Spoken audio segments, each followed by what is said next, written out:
mashina minish, chiroyli mashina minish harom emas. Chiroyli uy solishlik harom emas. Chiroyli to'kin sochib boy badavlat hayot kechirishlik harom emas. Chunki Alloh taolo bandalarga chiqargan bu ne'matlarni.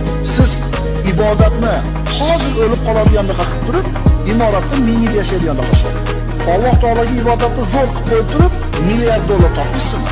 Muammo nimada? Bittasini qilyapti-da biz odamlarimiz. Pul topgani faqatgina pulga kirishib ketib, ibodat tashlab qo'yapti. Ibodat qilayotganini qarasangiz, faqat ibodat qilyapti, dunyoda tashlab qo'yapti. Ikkalasi ham noto'g'ri.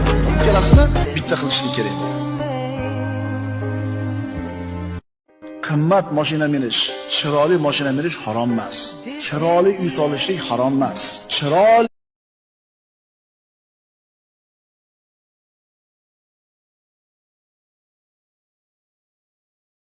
balki ohuzorimdan, bu dunyoda borimdan, men kutgan bahorimdan